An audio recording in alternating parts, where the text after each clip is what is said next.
j'irai le sort que l'ennemi m'a lancé dès là, tout petit devant l'homme fort qui s'est juré à voir sceller mon sort. Mais tu m'as reconstruit, God, au fil, tu m'as reconstruit, Lord. Au fil de ta parole, God, tu m'as reconstruit. Oh, au fil, tu m'as reconstruit. On commence comme ça en même temps. Au fil de ta parole. Alors, chers abonnés, bonsoir à vous. Merci de nous suivre comme tous les samedis et nous sommes à l'heure de votre émission Échange. C'est le moment de bien s'asseoir, d'inviter les amis à se connecter pour suivre l'émission. Et le thème du jour n'est rien d'autre que la bénédiction de l'homme est-elle conditionnée par la sanctification? Alors, aujourd'hui, nous avons l'honneur de recevoir parmi nous 3 invités, un autre pasteur de l'église Triomphe de Gloire. Et je vais demander à nos invités de se présenter. Vous restez connectés, c'est maintenant que l'émission commence. Soyez bénis. Bonsoir à vous, chers invités. Bonsoir, pasteur. Bonsoir. Merci d'avoir répondu présent à cette invitation. Okay. Vous pourrez vous présenter pour que nos internautes sachent votre nom. Ok, bonsoir, chers internautes. Moi, c'est le pasteur Yves Bessé, pasteur assistant à la mission Évangile Triomphe de Gloire, pasteur assistant auprès du prophète Justice du Mondé, un homme de Dieu. Nous sommes situés à Abobo, Anador, Cité Verte. Merci, pasteur, pour votre présentation. Je demande au frère qui est juste à côté de se présenter aussi. Bonsoir, chers internautes. Je me nomme le frère Conan Ulu Chipra.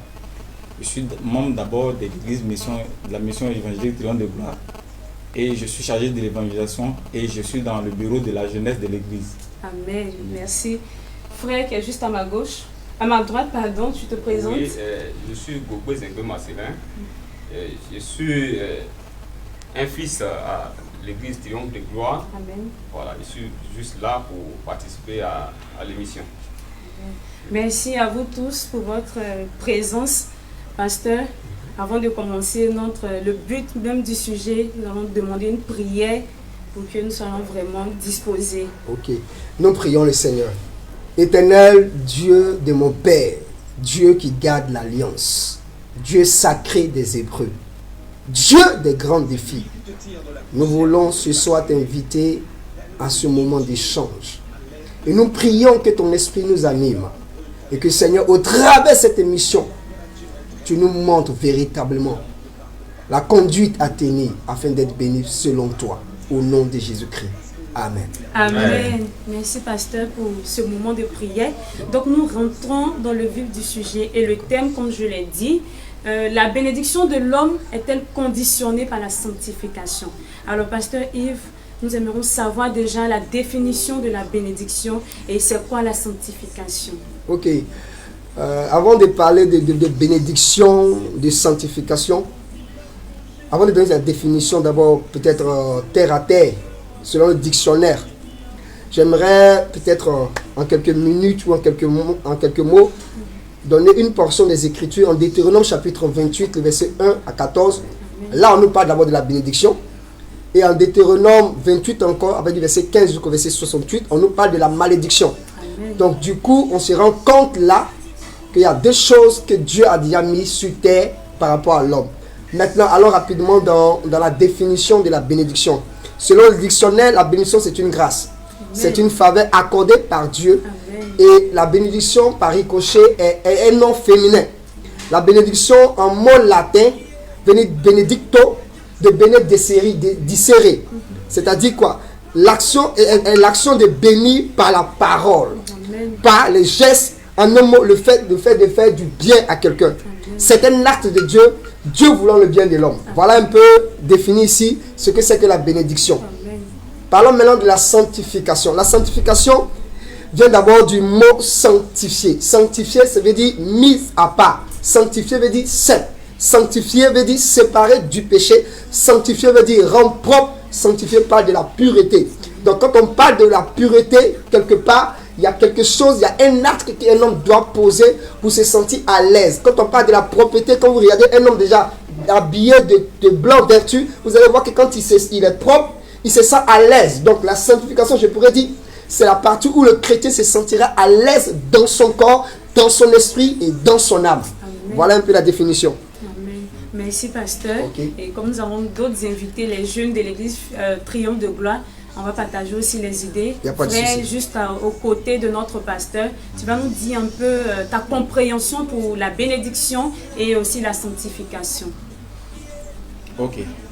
Comme le pasteur a déjà exposé ce que c'est la bénédiction, je ne vais pas en revenir dessus, mais je vais parler un peu du caractère de celui qui est béni. Amen. Vous savez, quelqu'un qui est béni déjà ressent une joie envers lui. Parce que pour quelqu'un, le contraire de la bénédiction est la malédiction. Amen. Pour quelqu'un qui est maudit, n'est pas dans la joie. Pour quelqu'un qui est maudit, ne se sent pas vraiment à l'aise. Il n'a pas une grâce envers lui et tout le temps, il a comme un remords. Il se reproche quelque chose. Vraiment, il est dans le doute, il est dans la crainte. Parce que la malédiction t'interpelle que vraiment rien ne va bien. Tu es toujours dans le mal et tu te sens vraiment mal. Tu ne te sens pas vraiment à l'aise. Mais celui qui est dans la bénédiction, déjà il y a beaucoup de retombées de la bénédiction. Que je peux citer un exemple, comme la prospérité, il y a la grâce, il y a la joie, il y a vraiment des choses vraiment qui vont seulement que dans le positif. Amen. Ouais, voilà. Maintenant je veux parler de la sanctification. Parce que Dieu même nous dit par là, dans sa parole que vraiment, celui qui n'est pas sanctifié ne peut pas voir Dieu. Ça veut dire que vraiment Jésus-Christ même a payé un prix pour que nous soyons sanctifiés. Lorsque Adam et Ève étaient dans le jardin d'Éden, il y a vraiment une malédiction qu'ils ont reçue parce que vraiment ils ont dérouté devant Dieu. Amen. Et Dieu dans sa colère vraiment a maudit l'homme. Donc une grande malédiction nous suivait. Qu'est-ce qu'il fallait faire pour pouvoir bannir cette malédiction qui nous suivait depuis ce temps-là? Vraiment il fallait Jésus-Christ qui vienne maintenant nous enlever vraiment de ça. Et c'est par la croix que Jésus-Christ nous a sanctifiés. Et c'est par son sang que nous sommes vraiment sanctifiés. Amen. Et ce sang-là, vraiment, vivre dans la sanctification, c'est d'accepter d'abord Jésus-Christ, accepter ses commandements et accepter d'être lavé par son sang que nous sommes sanctifiés. Donc pour moi, la sanctification, c'est d'accepter Jésus et de marcher selon ses principes et de, voilà, accepter son sang. Amen. Amen. Merci, frère Evra. Zembé, nous t'écoutons. Oui, merci beaucoup de m'avoir donné la parole. Je pense que la bénédiction, c'est tellement clair, comme l'homme de Dieu et puis mon frère vient de le dire. La bénédiction, c'est quelque chose qui vient de Dieu. Quand tu reçois quelque chose qui vient de Dieu, tu es bon. Et ta manifestation est vraiment du bon sens. Amen. Donc c'est ça la bénédiction. La bénédiction vient de Dieu. Il n'y a pas de bénédiction. Voilà. Tout ce qui vient de Dieu est bon. Et un homme qui est béni, on voit cet homme-là par sa manière de se manifester, par sa manière de se comporter. C'est ça, ce sont ces contours-là que nous appelons la bénédiction. Maintenant, la sanctification. Pour savoir que tu es sanctifié, on voit aussi par les actes que tu poses. C'est ça la sanctification. Parce que pour être sanctifié, quelqu'un qui est sanctifié ne fait pas des choses, des mauvaises choses. Amen. Vous comprenez? Il est vraiment saint. Il ne fait pas ce que les païens font. Il ne fait pas ce que vraiment les hommes qu'on peut considérer des mauvaises personnes font. Vraiment, il est direct. Amen. C'est ça qu'on appelle quelqu'un qui est sanctifié. Amen. Voilà, c'est comme le pasteur, l'homme de Dieu vient de passer. Vraiment, je vais m'arrêter là. Amen. Merci beaucoup pour vos interventions. Donc, chers internautes, déjà, sachez que la bénédiction, c'est l'amour et la grâce que Dieu nous apporte, selon les dits de pasteur Yves. Et la sanctification, c'est le fait de s'éloigner du péché et se rapprocher des principes de Jésus-Christ de Nazareth. Du coup, pasteur Yves, nous aimerions savoir un thème, est-ce que la bénédiction de l'homme est conditionnée par la sanctification? Ok, comme je le disais dans mon introduction, je dirais oui. Oui, pourquoi? Parce qu'en Deutéronome chapitre 28, Dieu donne un principe. Il dit, si tu obéis à la voix, si tu obéis au commandement que je te donne. Donc du coup, tu vois que, du coup déjà, ce que Dieu veut te donner, il y a une condition qui est là-bas, qui est à la base. Effectivement. Même en Genèse, quand vous allez lire, vous allez voir, il dit, j'ai mis devant toi la vie et la mort, et Dieu lui-même te donne une orientation, te disant, voici la bénédiction qui est devant toi, voici tout ce que tu posséderas, si seulement tu obéis à ce que je te demanderai de faire. Et quand vous lisez Deutéronome chapitre 28, vous allez voir, il dit, si vous écoutez attentivement la parole de l'Éternel, votre Dieu, et si vous obéissez à tous les commandements que je vous donne aujourd'hui, si vous les appliquez, alors l'Éternel, votre Dieu, vous fera devenir la première de toutes les nations de la terre. Donc vous voyez du coup, Dieu donne une condition réelle, palpable.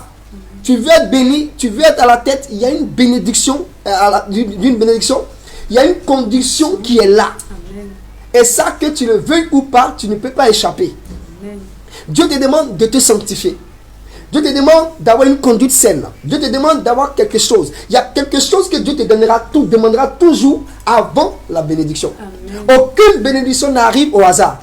Toute bénédiction qui arrive est conditionnée par une attitude, un comportement, une manière de vivre, une manière de penser, une manière même de réfléchir. Donc on ne peut pas faire les choses comme on le veut et puis s'attendre à ce que Dieu nous donne la chose comme ça. Non. Pour que Jésus-Christ soit béni, il a fallu qu'il a, comme on le dit, payé le prix. Amen. Mais il y avait une condition qui était là. Amen. Vous voyez que pour être béni, on ne se lève pas du jour au lendemain pour être béni. Non. Dieu ne bénit pas parce qu'il a envie de bénir. Non. Dieu te bénit parce que tu auras obéi à un principe que lui-même t'a donné. Amen. Je donne un exemple terre à terre. Quand nous sommes allés à l'école, on nous a dit, si tu étudies et que tu appliques ce que le professeur te donne, assurément tu auras des bonnes notes. Amen. Mais si tu n'obéis pas et que tu n'étudies pas, attends, tu t'attends à quoi? Tu n'auras rien, tu auras un zéro. Et si tu as un zéro, c'est la conséquence du fait que tu n'as pas étudié. Donc, me dire ce soir que la bénédiction d'un enfant de Dieu est conditionnée, je dis oui. Et je pèse encore mes mots. Oui, vous allez comprendre encore beaucoup quelque chose avec moi dans les Écritures. En 1 Thessaloniciens chapitre 4, le verset 3, il dit, ce que Dieu veut, c'est votre sanctification. Amen. Ce que Dieu attend de nous, enfants de Dieu, pour nous bénir, c'est notre sanctification. Écoutez, la Bible dit que si mon peuple, ceux qui est invoqué mon nom, s'humilie et prie. Et quand vous allez voir que quelque part, pour que la bénédiction arrive dans la vie de quelqu'un, un homme qu'on appelle Abraham, la Bible dit que Dieu l'a mis à l'épreuve. Dieu pouvait le bénir parce qu'il voulait le bénir. Mais Dieu voulait le bénir parce que Dieu attendait quelque chose de la part d'Abraham. Dieu attendait qu'Abraham obéisse à quelque chose. Écoutez, Dieu ne te donnera jamais quelque chose si tu n'es pas prêt à obéir à la voix de Dieu. Amen. Satan même Satan, pour qu'il donne quelque chose à ses adeptes, il leur demande d'obéir à ses principes à lui. Amen. Amen. Donc, à combien plus votre raison, le grand Dieu que nous servons, Jésus-Christ de Nazareth. Mon frère, écoute-moi très bien. La bénédiction que tu recevras de Dieu est conditionnée par ton attitude, par ta sanctité, par ta sanctification, par ta mentalité et par ta conduite. Donc, que tu le veuilles ou pas, c'est quelque chose, c'est une réalité qui est là. Amen. Voilà, je peux m'arrêter un peu pour laisser la place à mes jeunes frères de poursuivre. Merci beaucoup, pasteur, pour ton intervention. Frère Evra, en tant que jeune, as-tu une fois pensé que la bénédiction est conditionnée par la sanctification? Oui, la bénédiction est conditionnée par la sanctification. Je vais donner un exemple dans les autres. Vous voyez les enfants d'Israël que Dieu a promis de bénir parce qu'ils étaient dans l'esclavage en Égypte. Et Dieu décide de dire à Moïse de pouvoir sauver les enfants d'Israël. Et il les fait passer, les fait traverser la mer pour aller à Canaan. Et Dieu même a promis Canaan pour eux. Mais qu'est-ce qui va se faire sur la route? Lorsqu'ils ont pris le chemin de Canaan, beaucoup ont commencé à bannir Dieu, d'autres ont commencé à murmurer, d'autres ont commencé à faire des choses qui ne sont pas à la gloire de Dieu. Ils ont commencé à perdre, ils n'ont pas pu voir les bénédictions. Et Moïse même, qui était chargé même d'aller accompagner les enfants de Dieu, qui devait voir aussi Canaan, a péché contre Dieu, a fait une seule erreur. Et cette erreur a fait qu'il n'a pas pu voir Canaan. C'est un exemple vraiment d'une personne qui a perdu, vraiment, des personnes qui ont perdu vraiment leur bénédiction. Et je vais donner quelqu'un qui a gagné sa bénédiction en payant un prix. Abraham a supporté. Abraham a fait un sacrifice à Dieu. Abraham a donné son fils. Et Dieu a fait une promesse à Abraham pour ce qu'il a fait. Et c'est une grande bénédiction. Et toutes les religions reconnaissent à Abraham que Abraham a posé un grand acte. Ça veut dire que vraiment, lorsque tu fais vraiment des choses de la volonté de Dieu, tu suis vraiment selon ça dans la sanctification, tu suis vraiment Dieu, que tu marches avec lui, Dieu que tu as accepté, tu iras dans cette bénédiction que Dieu t'a promise là. Amen. Dieu nous bénisse. Zembe, Oui. je t'écoute. Vous savez, la bénédiction a des conditions. Mais d'abord, je vais vous dire quelque chose. Il faut savoir comparer entre la bénédiction et la richesse. Vous comprenez? Souvent les gens confondent tout. Parce qu'ils sont riches, ils se disent qu'ils sont bénis. Tu peux être riche et ne pas être béni. Ce n'est pas ta richesse là qui fait que tu es béni. Non.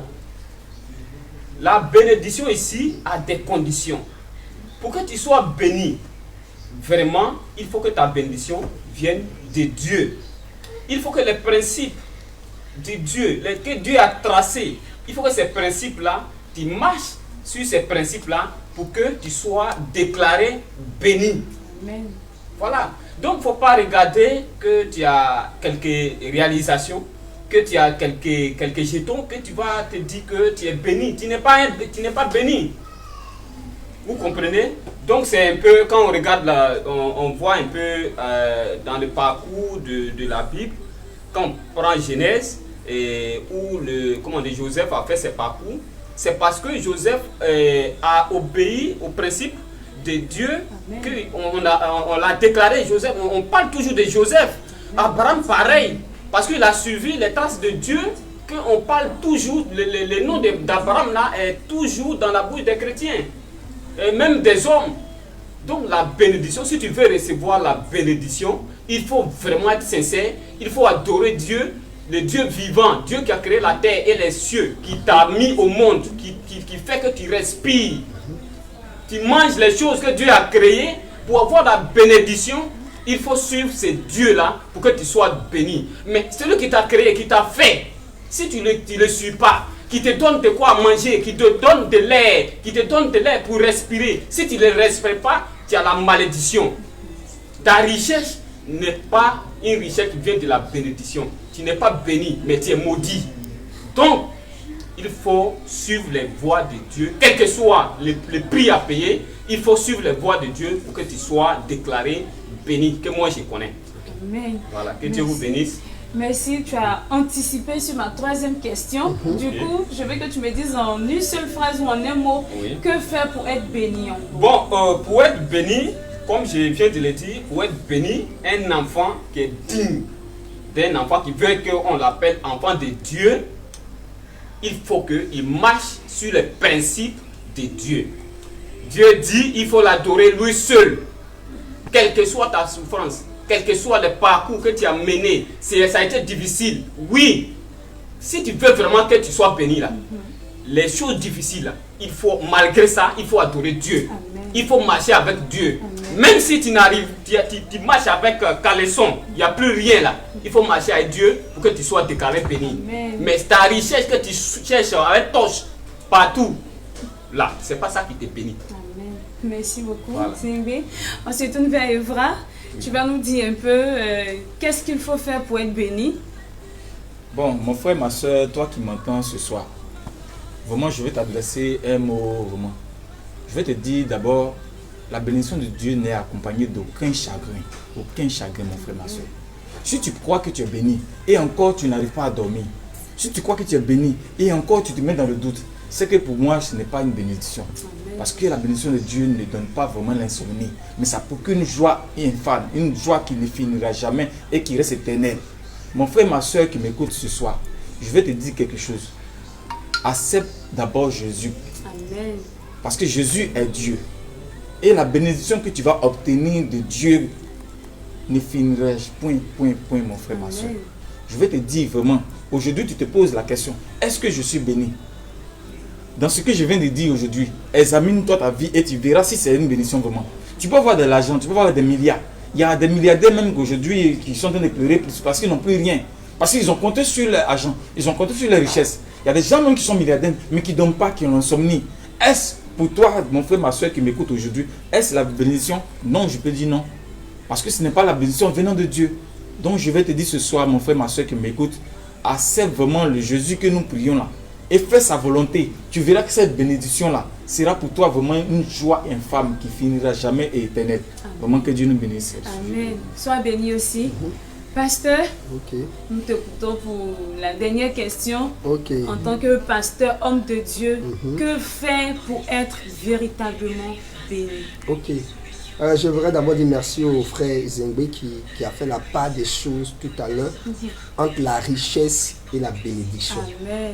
La Bible dit en Proverbes chapitre 10, le verset 22, que la bénédiction de l'Éternel n'est suivie d'aucun chagrin. Amen. La richesse, c'est des principes.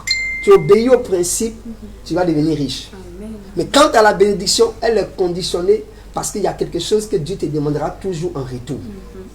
Donc, il a déjà défini qu'il y a une différence déjà même entre la bénédiction et la richesse. Je connais des personnes qui ont 500 000, 700 000 francs comme salaire, mais qui souffrent. Par contre, celui qui a 100 000 francs et qui vit sa petite vie tranquille, à l'aise. Amen. La Bible va nous dire en 1 Jean, si je ne me trompe pas, il dit, je souhaite que tu prospères à tous égards, qu'on prospère l'état de ton âme. La bénédiction ne se trouve pas ailleurs.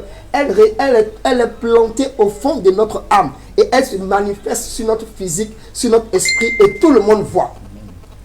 Regardez quelqu'un qui est dans la Bible, vous allez comprendre avec moi quelque chose rapidement. En Genèse chapitre 4, le verset 7. Voici Caïn et Abel qui ont fait des offrandes tous deux à Dieu.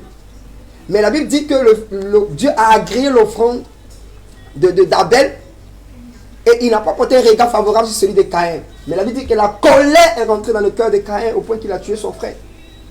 Mais Dieu n'est pas descendu, Dieu était au ciel. Mais la Bible dit que la voix du sang d'Abel est montée devant le trône.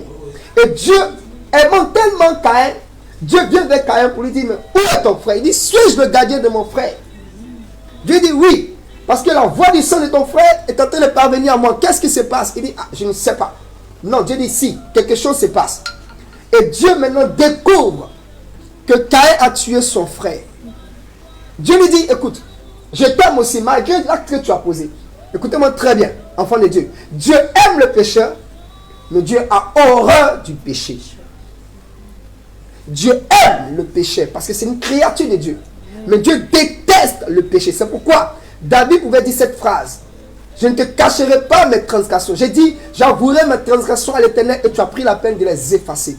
Donc Dieu dit à Caïn, le péché se couche devant ta porte. Il dit, Caïn, domine sur le péché. Tu veux être béni, malgré la mauvaise action que tu as posée. Tu veux être béni, réponds-toi, mais domine sur le péché. Amen. Je vais dire à un chrétien qui est en train de m'écouter ce soir, écoute mon frère, Dieu ne bénit pas au hasard. Amen. Non. Dieu ne te bénit pas d'abord même pour toi-même d'abord. Quand Dieu te donne la richesse, comme on le dit, c'est parce que Dieu sait que les gens auront besoin. Amen. Dieu sait que l'église en aura besoin. Amen. Dieu sait que les serviteurs de Dieu en auront besoin. Amen. Dieu sait que les enfants de Dieu en auront besoin. Dieu sait que les veuves en auront besoin. Amen. Alors la richesse que tu as, pensant que c'est une bénédiction, non frère. Le seul fait même de côtoyer un frère, de lui manifester de l'amour à son égard, de l'aider, voilà encore là une bénédiction que les gens négligent. Amen. Le fait de soutenir ton frère dans la joie, dans la paix, dans la tranquillité, ça encore c'est une bénédiction. Et beaucoup de chrétiens s'attendent seulement à la bénédiction par le côté matériel. Non. La bénédiction c'est pas ce qui est matériel. Non. La bénédiction c'est d'avoir ta relation personnelle avec Jésus-Christ de Nazareth. Amen. Quand tu es en paix dans ton cœur, quand tu es en paix dans ton esprit, quand tu es en paix dans ton âme, Dieu t'a déjà béni. C'est ça. C'est vrai, aujourd'hui tu peux manquer de moyens comme dirait le frère Zengbe. Mais demain, tu ne sais pas ce que Dieu te réserve. Amen. Dieu avait fait une promesse à Abraham, je vais terminer rapidement. Mais quand Dieu a fait la promesse à Abraham, Dieu a conditionné ça. Il dit à Abraham, si tu m'aimes, donne-moi ton fils, ton unique, celui que tu aimes. Abraham a obéi par principe. Abraham savait que Dieu n'est pas mauvais. Dieu ne peut pas me demander quelque chose qui est aussi grand. Quand Dieu me demande quelque chose, c'est que Dieu sait que j'ai la capacité en moi de pouvoir le faire. Abraham a obéi et aujourd'hui, jusqu'à ce jour, Abraham est déclaré comme le père de la foi. Mais il n'y a pas plus grand honneur. Et moi, je dis souvent aux gens que si Abraham avait fait le sacrifice, Abraham aurait pris la place de Dieu. C'est pourquoi Dieu a rapidement interpellé Abraham pour dire arrête. Parce que l'acte que tu veux poser, il n'y a qu'une seule personne qui doit le poser. C'est moi Dieu. C'est moi qui suis capable de donner. Alors, pour que tu sois béni, il te faut vivre dans la sanctification. Amen. Il te faut marcher dans l'intégrité. Il te faut marcher dans la pureté. Il te faut avoir une vie de prière, une vie de jeûne, une vie propre pour que Dieu te bénisse. Amen. Que Dieu vous bénisse, chers internautes. Merci, pasteur. J'avoue que j'ai été emportée par cet enseignement et je parie aussi que c'est pareil pour vous, chers internautes, et notre émission tire à sa fin. Vous avez le thème que vous pouvez échanger aussi dessus à la maison et recevez tout ce que vous avez entendu aujourd'hui comme une source de bénédiction pour votre entendement prochain dans votre vie prochaine et tout.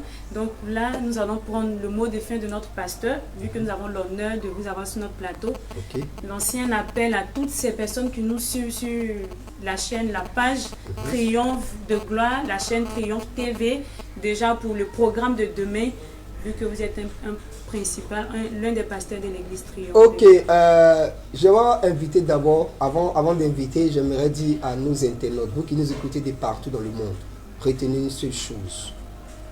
Dieu est un Dieu de principe. C'est un Dieu d'amour. Je le redis et je le redirai encore. Dieu aime le pécheur, mais il a horreur du péché. Amen. Peu importe la gravité du péché que tu auras commis, peu importe ce que tu auras fait dans ta vie, je suis en train de t'annoncer, frère, écoute-moi très bien. Dieu t'aime.